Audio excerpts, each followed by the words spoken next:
One company, worth $500 billion in August 2000, the most valuable company on Earth, the backbone of every PC, every server, every data center.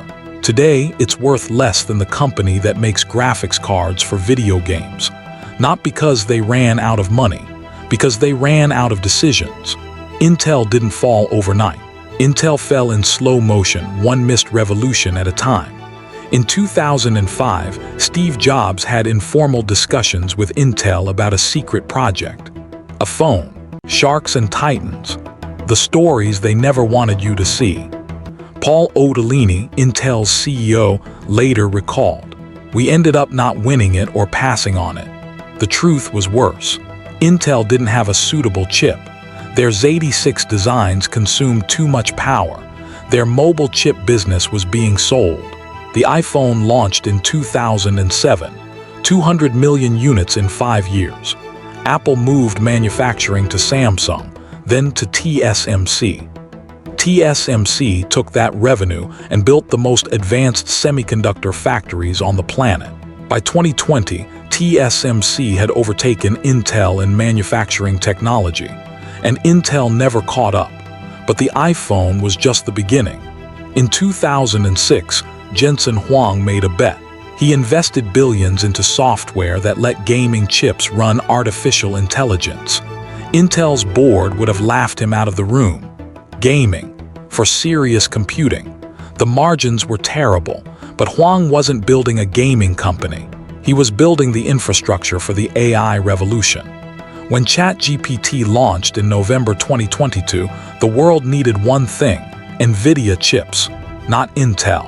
Intel had spent decades optimizing CPUs for general computing, but AI needs parallel processing, massive matrix multiplication, the exact thing NVIDIA's GPUs were designed for.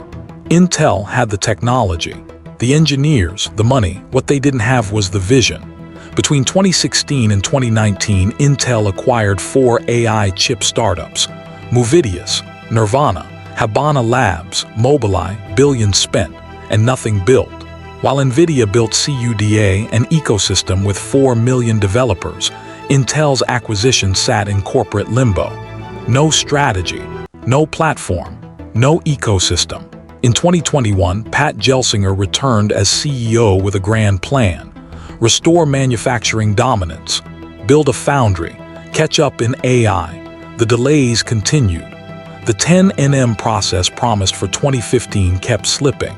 The 7nm process announced in 2020 was delayed again. TSMC was already building 3nm chips while Intel struggled with 7nm. In August 2024, Intel announced it would lay off 15,000 employees, 15% of its workforce. They suspended the dividend. Revenue had fallen $24 billion between 2020 and 2023. In October 2024, Intel posted the largest quarterly loss in its 56-year history, $16.6 billion.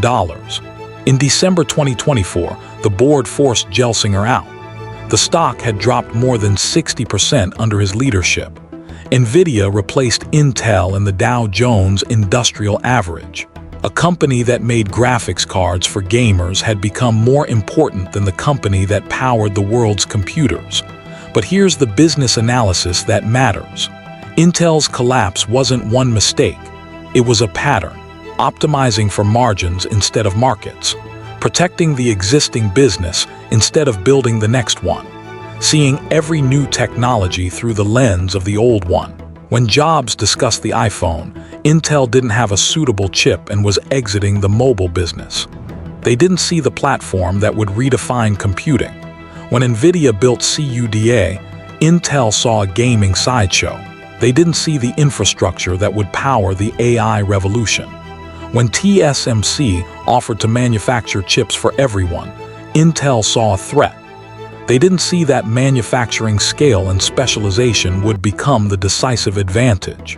And now, Intel's market cap fell below $100 billion in late 2024, less than AMD, less than Broadcom, less than Qualcomm. In March 2025, Lip-Bu Tan took over as CEO with a new strategy. Focus on AI, partner with TSMC. Hope that Intel's 18A process can close the gap. In May 2026, rumors of an Apple partnership sent Intel stock surging past $500 billion. But partnerships aren't dominance, and catching up isn't leading. $500 billion in 2000, under $100 billion in 2024, the most valuable company on Earth, now fighting for survival. Intel didn't lose to competitors.